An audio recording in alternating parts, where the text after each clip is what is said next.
Welcome back to the Laurence McKenna channel. It's good to have you guys. Liverpool win 4-3 at home. Wasn't quite as simple as that though, was it? Or was it that simple? Let me know in the comments below. I'd be interested to know your thoughts on this one. I've got a lot of them.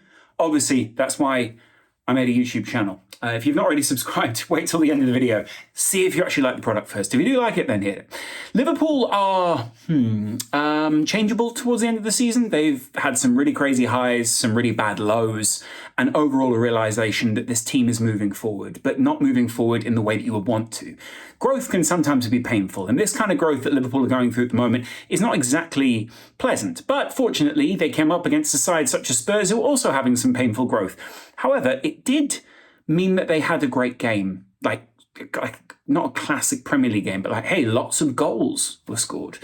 The weird thing is that everyone has been harping on over this last week about the change in formation from Jurgen Klopp, but what they've not spoken about is how that's also been and come about through the personnel changes that Liverpool have had. The fact they've been able to field different kinds of players, the fact that even in this starting 11, they changed a lot of what was going on, right? So obviously with Trent Alexander-Arnold going into midfield, a lot of people have been focusing on that. And again, his average position, even though he is a right back and listed as a right back, he is technically, through average position, playing more in the midfield role, more in that kind of string puller area, alongside a Fabinho with, in front of him, two more players in the shape of, say, a Harvey Elliott or something like that, or a Curtis Jones, a bit more of a facilitator, come progressed 8/10, but that gives him a little bit more protection. It gives him maybe just a little bit more latitude to play with the freedom that he needs to play. It gives Liverpool better midfield numbers, which obviously massively played out well against Spurs early on when they just dominated, even though,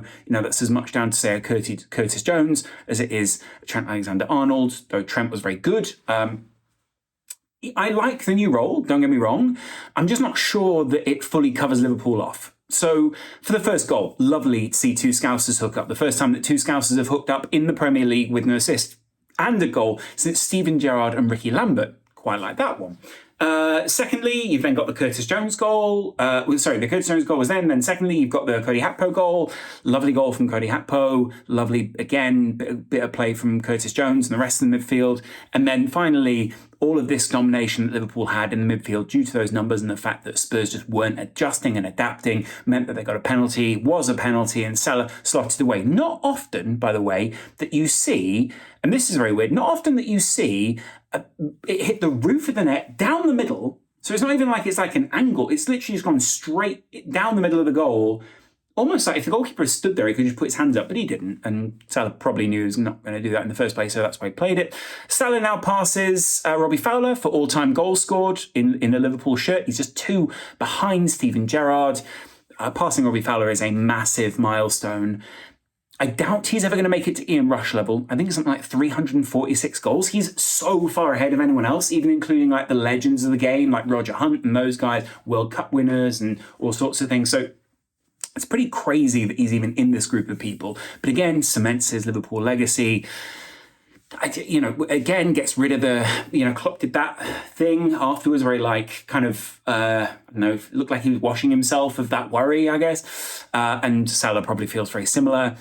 Good for Klopp to stick with him as a penalty taker, I want to say, but also just as, the striker or the attacker that kind of plays that area. And really good to see Mo Salah getting that kind of ghost off his back, whatever you want to say, monkey off his back. You say monkey off his back, ghost off his back? One of the two. Anyway, Liverpool then decided to just sit back and go, hey, why don't you have a little play? Why don't you have a go for a little while, Spurs? And it's weird because you kind of, you see this in so many Liverpool games. When Liverpool's confidence is there, when they're playing as if, they could beat anyone and they're just playing this free-flowing, great football, I'm just going to grab some water, then sure, they're fantastic to play with, right? And they're fantastic to watch. And they really dominated Spurs in it was really dominant. But then Spurs were there for the taking, right? Didn't want that to have gas in it. No. Spurs were kind of there for the taking, but then decided, hey, we're going to play. But Liverpool also decided, well, we're not going to play, so we're going to expose our back line. And this is where playing Trent in the midfield is good and bad. Now, you can't necessarily blame Trent anymore because I'm not sure that Trent is the one always covering that right-back position. Although he is playing more right, he is playing wide right, so you'd imagine he is tracking back a little bit more. But Konate plays a very aggressive centre-back role. Virgil van Dijk, when Konate is more aggressive, has to go over, and that is how this Perisic goal came about. Obviously, Van Dijk kind of got memed again because people like to meme Virgil van Dijk. It's a bit of a weird one, but hey, there it is. And it left a lot of space for Harry Kane in the middle. I don't like the way this is playing out for Liverpool. I don't think this is a sustainable long-term goal, the kind of long-term formation for Liverpool, mainly because it just exposes them way too much. Spurs had almost as higher expected goals as Liverpool did today, despite Liverpool dominating play, dominating the shots, and dominating the overall possession in the game and all these kind of things. Spurs, weirdly, were allowed back into it due to the shape and the application for Liverpool. Now, I've kind of been through this a couple of times. Alisson's going to get bored of being exposed like this. Virgil van Dijk's going to get bored of being exposed. I don't mean being exposed as a bad player. I mean being exposed to higher amounts of danger. There was the debate over Vidic and Van Dijk this week. Maybe I'll get into that at some point. My overall top line thing is Vidic, great B-side, probably became a good captain for United, but overall not as stronger package as Virgil van Dijk at his very peak. Van Dijk's peak was higher, possibly not as long. We'll go from there. Van Dijk also played. I mean, people keep saying that Vidic played against two centre-backs per week, against two full-backs, strikers per week. He also Van Dijk also plays against three attackers very regularly. So, take your pick as to what you think there. I'll get into that more at another point. But the point is that they're going to get bored of being memed like this. They're going to get bored of being questioned in this way. And even though Jurgen Klopp this week spoke a lot about, Liverpool have learned, they've moved forward, there's a lot to learn for Liverpool, and there's been a lot of learning, and growth happens. He spoke about a quote about Michael Jordan, spoke about all these different things. And, I trust in Klopp. I always enjoy his insights. I always enjoy his positivity. I always enjoy, in a way, not the spin, but kind of the angle that he puts on things. Even some people call it a spin, I probably call it an angle. And I like that. But the fact is, then Son was allowed through, but Son was allowed through multiple times. He hit the post. Then I think Spurs hit the post again. And then Son scored his goal. And suddenly it felt as if the game was slipping away from Liverpool after they'd been so dominant, after they'd been so good, after they'd been so confident. And Liverpool looked annoyed. Then Richarlison comes down very late on. We'll go back a little bit before that as well. Liverpool allowed Spurs back into it, even though they took off Curtis Jones for Milner, even though they tried to make things a little bit more solid at the back, even though they tried to change the formation just a little bit. All these things, Liverpool just couldn't get that control back once they'd given it away to Spurs. And I know they dominated the possession, but they just looked like they lacked confidence every time that Spurs went forward. And that's probably because of these big gaps between the centre-back. That's not confidence. That is confidence in what you're playing, how it is that you're playing it. Now, I don't know, maybe Jurgen Klopp has an idea with this. Maybe towards the end of the season, this is just, look, we're going to do something here. We will learn from it. And next season, keep our powder dry. We'll see what happens sort of thing. Because, they've not played Nunez a lot. They've been playing Cody Gakpo down the centre, but then sometimes out wide. Luis Diaz has only just come back. Jota has only just come back. So it's kind of fascinating one there. When you look at it, it's like, what are Liverpool's frontline pieces? They're scoring more goals again. They are looking better. But then, Newcastle scored a load of goals against Spurs. Like, loads of teams have scored goals against Spurs. Spurs now conceded 10 in 2 games. So it's not as if Liverpool have blown the doors off here. Like, other teams have scored even more with even less firepower, shall we say, up front. So, yeah, sure. It is good to see these players back. It is good to see Luis Diaz back. It is good to see Jota back. It is good to see all these guys back, right? At the same time, there is a similarity to Spurs in the sense that sometimes things can go a little bit stale. And things went a little bit stale with Spurs. And sometimes they turn it on, sometimes they can't turn it on. Spurs basically came back into the game because they decided to turn it on and Liverpool decided to turn it off. That doesn't fill me with confidence. I mean, the real thing that you want from Liverpool, and the real thing if you're a Liverpool fan that you want, is Liverpool playing well in pressure situations, playing well in situations where you want to see them playing. It's not about the week in, week out win against the lower opposition or whatever you want to call them, or sides who are there for the taking. It's about consistency, and that's what they haven't had this season. But there are certain players and certain elements that have been a little bit more consistent. There are certain players and certain elements that have been better. And Jota coming back into form, all of Liverpool's front line pretty much in recent years have been kind of A, volume players, but B, kind of they score clumps of goals. Salah, Mane, even Firmino, even Jota. They get their confidence, and then sometimes that confidence isn't there, or sometimes things just don't work out so well, or sometimes someone knows how to play the formation on that side, or they've got a strong player on that side, so Liverpool shift emphasis to the other side. Jota scored a fantastic goal, though. And obviously, his confidence has had a huge, there's been the world of good done to that more recently due to his goal scoring, but also just due to the fact that he's been left in the side despite people questioning elements of his form. I'd imagine there's a reason that Liverpool do play him out there. It can't just be a sense of, hey, we just need to fill a position here. He's a fantastic player in the first place. So that one's going to be an interesting one. And then, Liverpool scored late after Richarlison scored that goal. I'm not even sure it was a Richarlison goal. Was it not a Nunez goal? Who was it? It just drifted through. But again, Alisson, Van Dijk, everyone else is going to get bored of being exposed at the back like that. And they're not going to be happy about that in the long run. So we do need to fix that. There does need to be an element of balance in this. So then Liverpool go down the other end, score that goal. Klopp looks elated, but you can tell all the underlying truth that's just gone throughout Liverpool's season here hasn't really changed.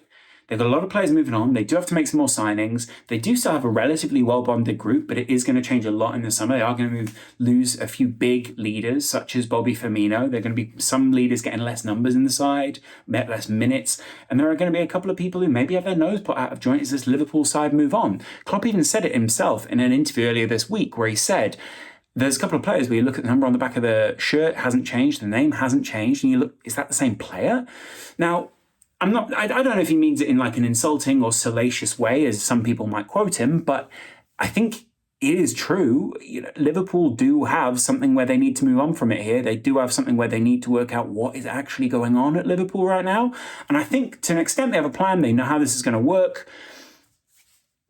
Part of me wonders whether they keep Curtis Jones, because I think A, he's a Scouser, B, he's a homegrown, and C, he is still decent. If you do give him some trust, if you do give him some responsibility, he's living up to it now. He's letting the ball go earlier. He's not carrying it in the same ways, frustrating ways he did before. He's not having a Steve McManaman type of impact on the side when Steve McManaman wanted to leave and go to Real Madrid, and we've started to smell his own salts, should we say. He's better. He's been coached. I like that. I'm all for it. I'm happy for him. He's a fantastic guy, fantastic player. Seems like a lovely young lad.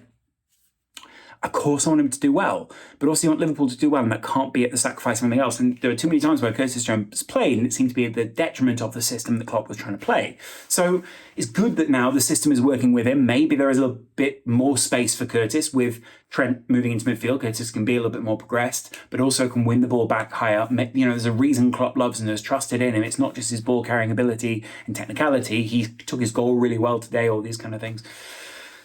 But it always seems as if Liverpool are building up to something. So here's what I'm saying. It's all well and good delivering in these moments where, hey, we can score goals against Spurs. We can score goals against this mid-level opposition. We can go above them in the league. Fantastic. Still plenty of points off United, though, who are playing better, who will also improve in the summer, all these kind of things. It's about doing it in these pressure moments. It's about actually learning and taking something from this season and moving forward with it. Liverpool have done that in their previous poor or fallow season, if you want to call it that. Let's see if they do it into the next season. Let's see what they actually do with this, because that's what has to happen. If Liverpool don't hit the ground running next season, if they don't improve, if they don't switch up the squad a little bit, I get the feeling that the fans are sort of come towards the end of their tether with a couple of elements of this team.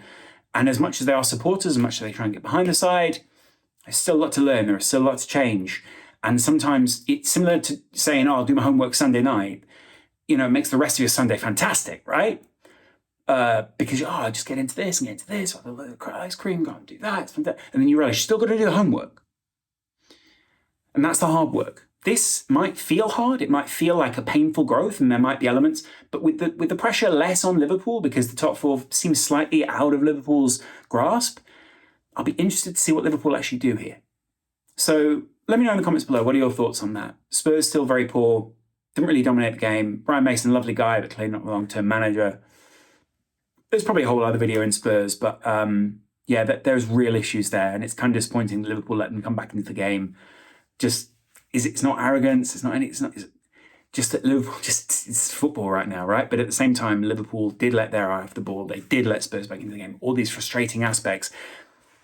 Does that come from lack of focus? I don't see many players in this side who aren't going to be here next season. We can blame, say, Keita or Oxlade-Chamberlain or whoever it is who's getting more minutes than they're supposed to, or Firmino or whatever. There's loads of players who are leaving, but loads of people are putting in a good shift before they leave. But it's well and good throwing people under the bus you think are going to leave.